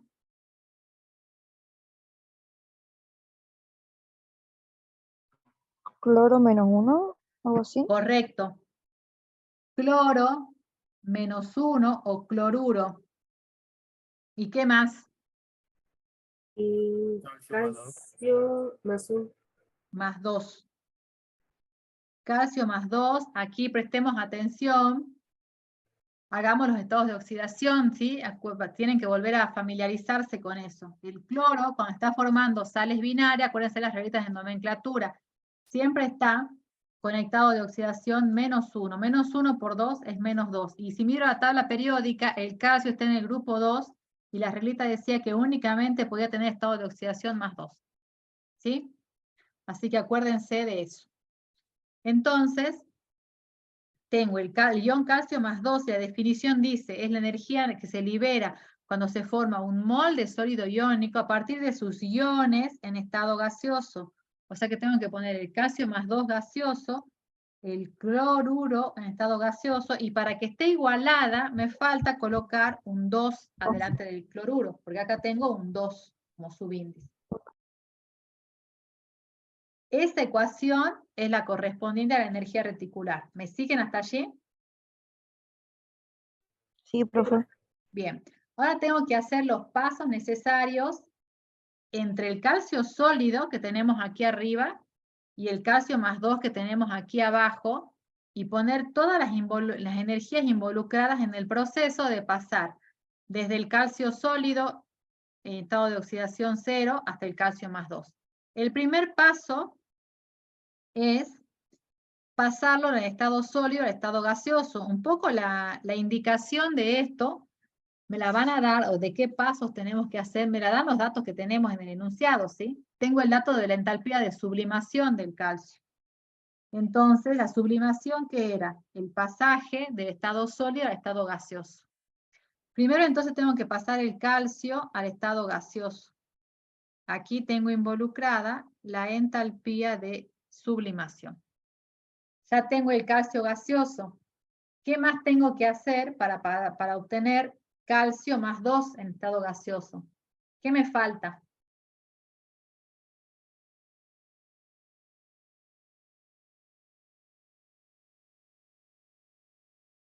¿Cómo se llamaba el proceso en el cual, a partir de una especie en estado gaseoso, obtengo un ion positivo? Lo vimos en propiedades periódicas. Y me lo contestaron hace rato.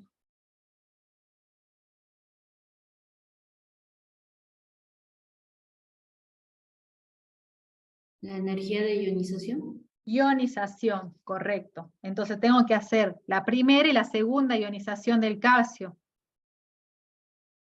Cuando involucra la primera ionización, obtengo el calcio en estado gaseoso con carga +1.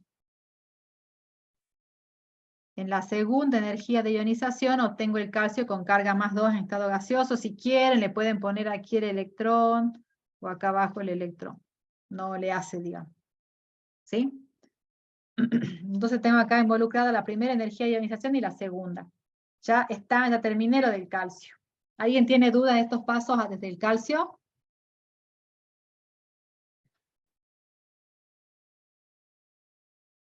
Profe, y si fuera, por ejemplo, más 3, tendría 3 energías de ionización. Claro. ¿Sí? Y si sería más 1, tendrías una sola. ¿Sí? Bien. Ahora vamos con el cloro. Fíjense que al cloro lo tenemos aquí como una molécula. Y aquí lo tenemos formando iones monoatómicos. El primer paso que tenemos que hacer con el cloro es romper esa molécula. Para obtener, acá están los dos átomos unidos, tengo que vencer primero la energía del enlace entre el cloro. O sea que acá voy a aplicarle la energía o la entalpía de disociación, que está indicada acá, delta de HT, y acá me quedan 2 cloros en estado gaseoso.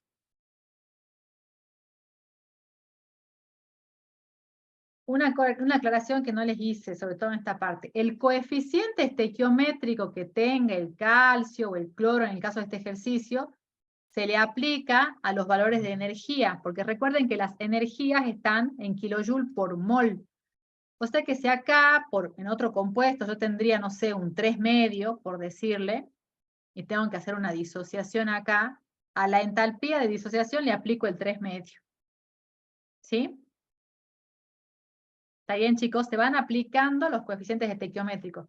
Eso no lo vi en el calcio porque tengo 1 como coeficiente estequiométrico. Acá la molécula de cloro tiene 1 de coeficiente estequiométrico, entonces acá va un 1 por su entalpía de disociación. ¿Hasta allí me van siguiendo, chicos? Sí, profe. Bien. ¿Qué más me falta ahora? Tengo el cloro, átomo neutro en estado gaseoso, y tengo que pasarlo a un ion negativo. ¿Cómo se llama el proceso cuando una especie en estado gaseoso gana un electrón y se transforma en un ion negativo? Lo vimos en propiedades periódicas. ¿La afinidad? La afinidad electrónica. Entonces acá tengo involucrada la afinidad electrónica del cloro. Y como tengo un 2, porque el valor que tengo es por cada mol de átomos de cloro, y eso es lo que les estaba diciendo recién, aquí tendré que poner un 2. Es 2 de afinidad electrónica. ¿Sí? Y entonces ya llegué del cloro molecular gaseoso a los 2 iones cloruro en estado gaseoso. ¿Hasta allí me van siguiendo, chicos? Sí, profe. Bien, esa representación gráfica que acabamos de hacer, esto es un ciclo de Born-Haber. Por eso cuando lo definíamos decíamos, me permite visualizar las energías involucradas. Mi incógnita, porque tenemos el resto de los datos, es la energía reticular. Ahora, ¿qué es lo que me indica este ciclo termodinámico? Que la sumatoria de todas las energías involucradas en este ciclo me tiene que dar igual a 0. Para poder escribir esa sumatoria, hay que elegir un sentido de lectura del ciclo, que yo lo voy a escribir en este sentido. ¿Sí?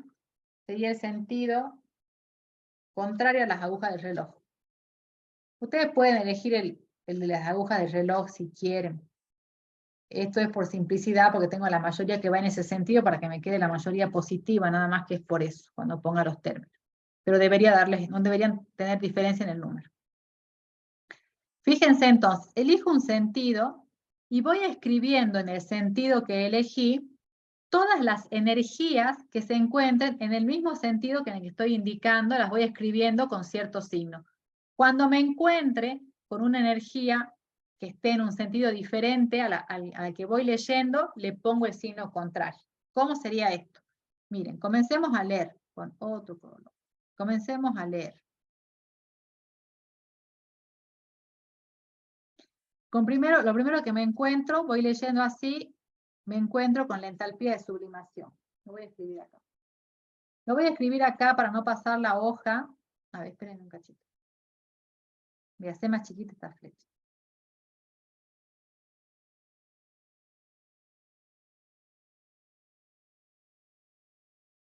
Así tengo un poquito más de espacio. Bien. Lo primero con lo que me encuentro es la entalpía de sublimación. Acá abajo voy a escribir. No, ahora mismo voy a tener que hacerlo acá, voy a tener que escribir en varios renglones. Me encuentro primero con la entalpía de sublimación, que fíjense que va en el mismo sentido que yo voy leyendo. Así que la escribo tal cual está. Luego, ¿con qué me encuentro? Sigo leyendo en este sentido. ¿Con qué me encuentro? Con la primera energía de ionización. Entonces escribo. No quiero escribir la cosita aquí. I1 del calcio. Luego, ¿con qué me encuentro? Con la segunda energía de ionización. Más I2 del calcio. ¿Me van siguiendo hasta allí, chicos? Sí, profe. Fíjense que voy en este sentido, ¿no? Por eso voy haciendo así las flechitas. Voy en este sentido. Ahora voy a agarrar esta partecita. Acá también sigo leyendo en el mismo sentido. ¿Con qué me encuentro aquí? Con la entalpía de disociación. Sigo leyendo en el mismo sentido que voy, fíjense. ¿Con qué me encuentro? Con 2 veces la afinidad electrónica. ¿Sí? Sigo leyendo, ya voy girando la parte de la flecha. ¿Y con qué me encuentro? Con la energía reticular, que la voy a tener que escribir acá abajo. ¿Sí? Y si sigo leyendo, me encuentro con la entalpía de formación. Pero fíjense que la flecha va en sentido opuesto a lo que estoy leyendo. Entonces a la entalpía de formación le pongo un signo menos. Y toda esta sumatoria, porque ya puse todas las energías, tiene que ser igual a 0. ¿Se entendió? ¿Hasta ahí? Sí, profe. Bien. Entonces, mi incógnita es la energía reticular. ¿Sí? La voy a despejar de esta ecuación. Me conviene dejarla con signo positivo. Y todo lo demás lo voy a pasar al otro miembro. ¿Cómo me va a quedar? La energía reticular va a ser igual. La dejo de este miembro y paso el resto. La entalpía de formación entonces, que en este miembro está con signo negativo, pasa con signo positivo. Y el resto que está con signo positivo pasa con signo negativo. Me queda entalpía de formación después menos. Entalpía de sublimación menos. Primera afinidad electrónica menos. Segunda afinidad electrónica, energía de ionización, perdón, del calcio. Menos entalpía de disociación y menos 2 veces la afinidad electrónica del cloro, que acá me olvidé de poner que era del cloro. Así me quedaría la expresión de la energía reticular. Y ahora entonces solo me falta reemplazar por los valores numéricos que tenemos de dato en el enunciado. ¿Se entendió, chicos? Sí, profe. Bien. ¿Qué nos falta ahora para prestar atención? Bueno, hay que reemplazar y hay que tener cuidado con los valores que tienen signo negativo. A ver, vamos reemplazando. Yo voy a poner los números porque ya sabemos que todo está en kilojoule por mol, ¿no? Yo voy a ir reemplazando acá con el verde. La energía reticular entonces igual. La entalpía de formación, fíjense que es negativa. Pongo menos 796. Menos de la ecuación, y el valor de la entalpía de sublimación es 178. Pongo 178 positivo, ¿sí? O sea que me quede el menos de la ecuación nada más. Menos la primera afinidad electrónica del calcio, que es 590. menos la segunda afinidad, la tengo con afinidad electrónica, perdón, energía de ionización, menos la segunda energía de ionización del calcio, que es 1146. ¿Qué más sigue? Menos la energía de disociación del cloro, que es 244. Y ahora sí, menos las 2 veces la afinidad electrónica del cloro, pero fíjense que el valor de la afinidad electrónica del cloro es negativo, o sea que voy a poner menos 2 por, y al valor lo pongo negativo. Tengo que prestar atención en no confundirme con los signos, ¿sí? De los de la ecuación con los que sean propios de las energías, que sean energías liberadas o absorbidas, procesos endotérmicos o exotérmicos. Bien. Cuando hacen eso, ¿cuánto les da el valor?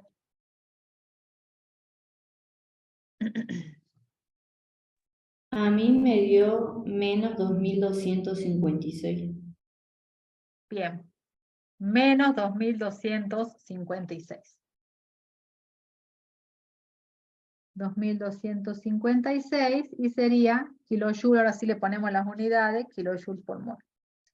Ese es el valor de la energía reticular calculada según el ciclo de Born-Haber para el cloruro de calcio. ¿Hasta allí se entendió, chicos? Sí, profe. A mí Bien. me dio igual. Bien. Bien. Vamos a hacer la parte B. Dice, repite el cálculo utilizando la expresión matemática de la energía reticular, o sea, la ecuación de Born-Landé. La ecuación de Born-Landé nos da un cálculo teórico. Ustedes han visto cómo hicimos la deducción. Consideramos la ley de Coulomb, consideramos las energías de repulsión, sumamos las dos, estimamos para un mol de esa sustancia iónica y en función de eso obtenemos los valores de las constantes de Madelung. ¿Sí? Así que vamos a hacer el cálculo ahora de la parte B de este ejercicio. Para ello tendremos que escribir en primer lugar la expresión matemática de la ecuación de Born-Landé. La voy a escribir aquí. La energía reticular es igual a menos la constante de la ley de Coulomb por la constante de Madelung, que ya se las doy, por la carga del catión, por la carga del anión, por la carga del electrón elevado al cuadrado, por el número de Avogadro, todo esto sobre la distancia o radio del catión y el anión, multiplicado por 1 menos el factor de Born sobre la distancia de entre los dos iones, ¿sí? Esta era la ecuación de Born-Landé. ¿Qué datos tenemos? Bueno, yo les voy a dar el dato de la constante de Madelung, que vamos a usar directamente 2,4. Cuando analicemos un poquito más las estructuras, vamos a entender de dónde sale ese 2,4, ¿sí? ¿Qué otros datos tenemos? Podemos analizar el compuesto y sacar las cargas. El valor de ρ, ya habíamos dicho, cuando definimos la expresión, que era igual a 34,5 picómetros, y tendremos que sacar los radios. Necesitamos el radio del calcio más 2, se los voy a dar en picómetro, después hacemos el pasaje a metros. El del calcio más 2 era 99 picómetros, y el del cloruro es 181 picómetros. Y con esos datos deberíamos, no deben estar viendo ahí, deberíamos poder calcular, ¿sí? Y el valor de la constante de la ley de Coulomb ya lo conocemos. Entonces aquí hay que reemplazar nada más los valores. Picómetro es equivalente a 10 a la menos 12 metros, ¿no? O sea que podríamos poner 99 por 10 a la menos 12, metro directamente, y ya tenemos esas unidades pasadas. Y aquí en el D0 del paréntesis nos conviene usarlo en picómetro para que se nos cancele la ecuación. Vamos a ir reemplazando entonces los valores, ¿sí? Menos La constante de la ley de Coulomb era 9 por 10 a la 9 newton metro cuadrado y coulombio al cuadrado, si mal no recuerdo, no me sé de memoria. ¿No? Sobre coulombio al cuadrado, sí.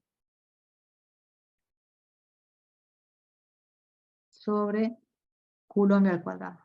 Por la constante de Madelung, que vamos poniendo entre paréntesis para que no se confundan, así vamos separando los términos, es 2,4.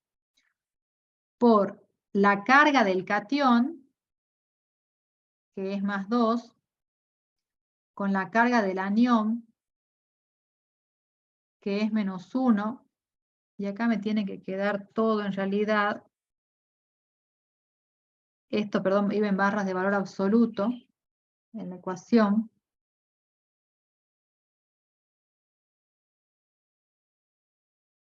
Sí, porque si no se nos va a ir el signo de la energía liberada. Esto era barras de valor absoluto. ¿Sí? Porque el menos es porque es una energía liberada. Por la carga del electrón, que es 1,6 por 10 a la menos 19 coulombio, esto va al cuadrado, por el número de Avogadro, que es 6,02 por 10 a la 23, y voy a borrar los datos, los voy a poner más arriba para que poder seguir escribiendo acá la ecuación, ¿sí? Voy a escribir aquí arriba el radio del calcio.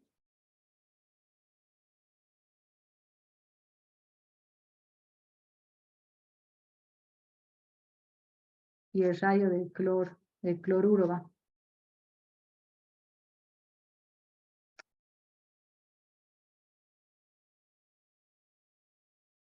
Así, acá puedo terminar de escribir la ecuación.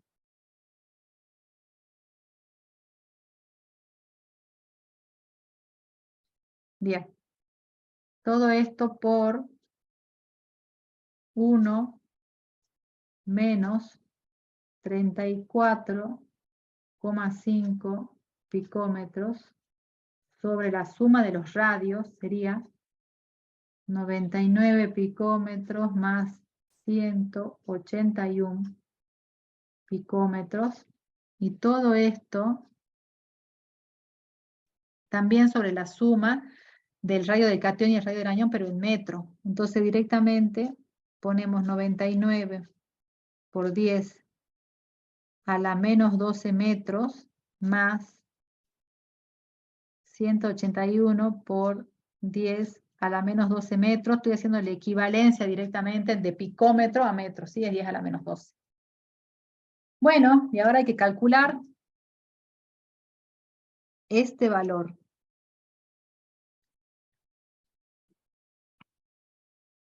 Yo ya lo tengo calculado, así que calculen tranquilamente cargando los datos en la calculadora, por favor.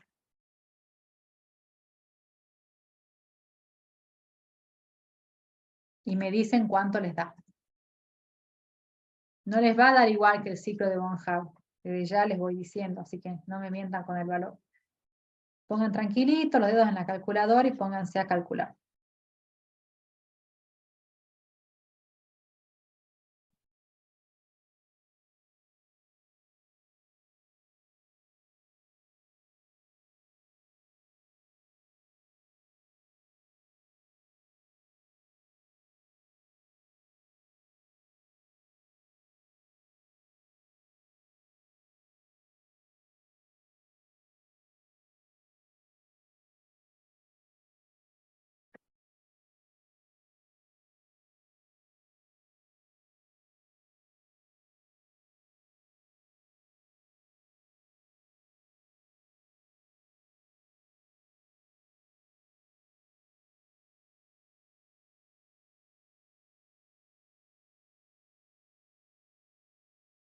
Me dicen, por favor, cuando tengan el dato.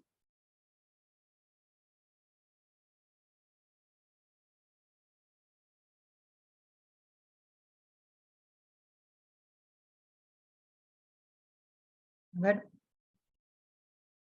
2084 por 10 a la menos 6. Hay algo que no está bien. Pues yo les di mal la equivalencia, no está bien la equivalencia. Hay algo que no está bien porque es 2084. ¿En qué unidades me estás dando, Agustín?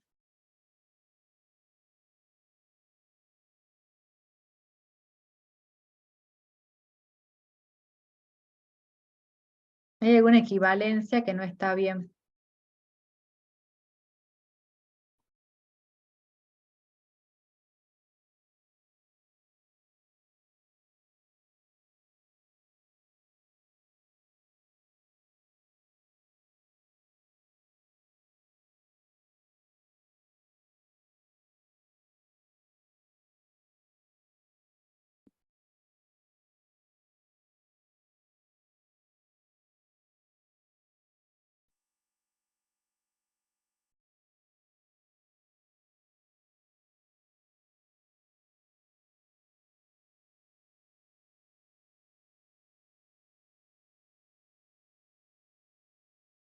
A ver el resto.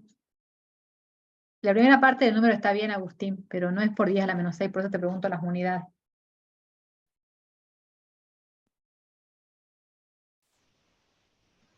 Profe, a mí me da menos 2,084, 554,138. ¿Por 10 a la cuánto? ¿A nada? A la nada.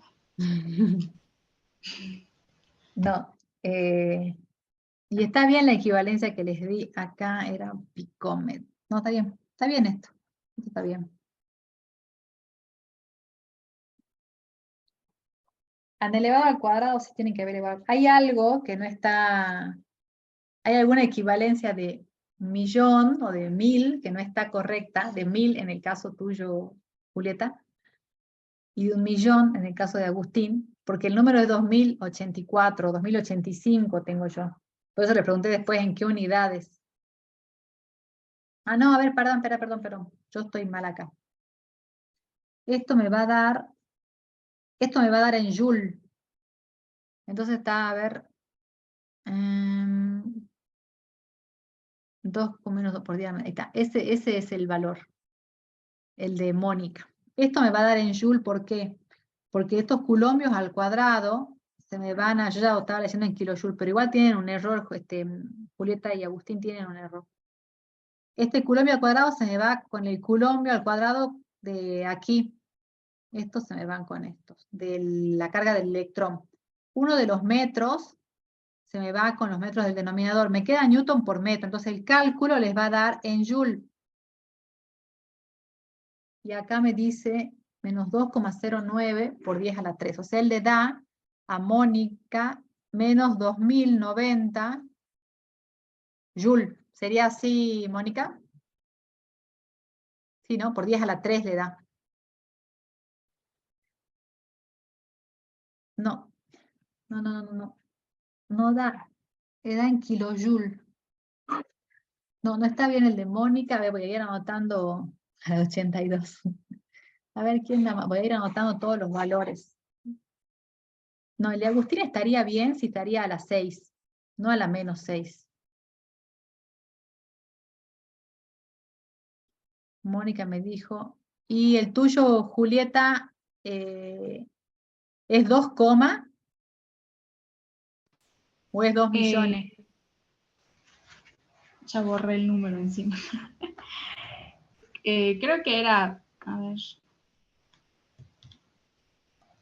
Claro, me daba menos. Sí, está 2. bien, les va a dar menos porque es energía liberada, pero era 2, o es 2 millones con los otros números que me dijiste. Claro, 2.084.000. Entonces estaba bien. A mí también me da 2 millones. Ese estaba bien. Porque es 2 millones, a ver, dame Dayana, vos que tenés el número entonces ahí, 2 millones. 84.757,94. 757, ahí lo voy a dejar. Este no está. Este no es correcto, Mónica. Este es el correcto en joule.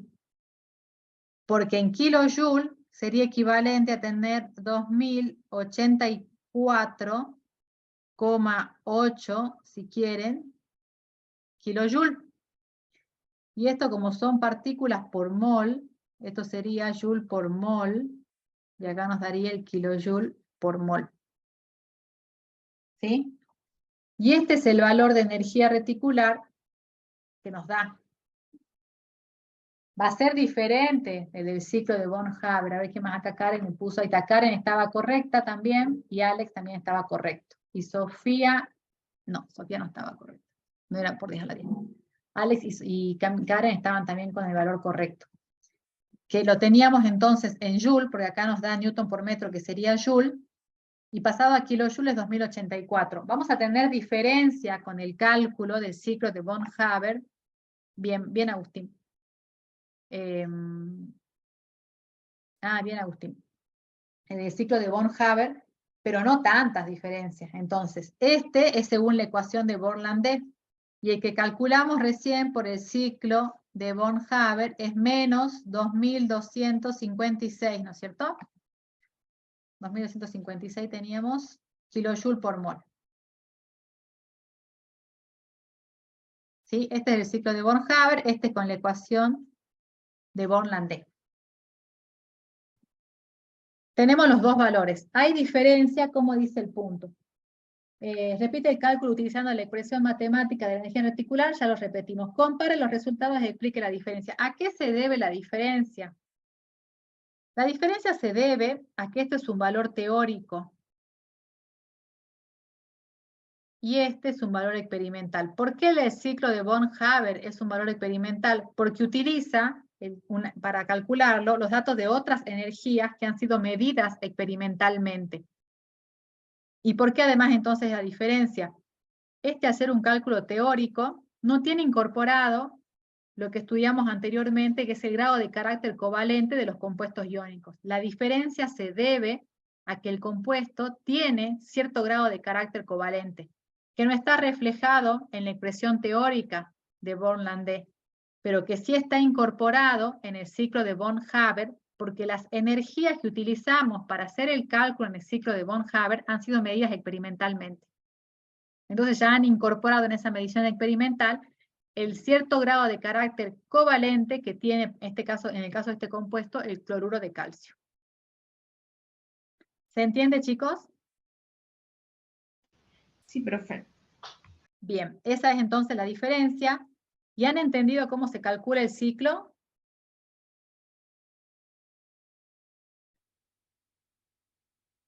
De von Haber, ¿han entendido cómo se construye, chicos? Sí, profe. Sí, profe. Bueno, bien, entonces de tarea, porque lo vamos a dejar aquí, de tarea, y para que veamos si lo aplicamos o no, van a hacer el ejercicio 4, que lo tienen, creo que en parte hecho en la guía, por no espiarlo. A ver, en la guía, en la presentación, no me acuerdo, no se los puse en la presentación, ¿cierto? Ahí termina la presentación. Aquí lo que tenían del ciclo de von Haber era la explicación para construirlo para el cloruro de sodio, paso a paso, por si se quedaron a medias, paso a paso.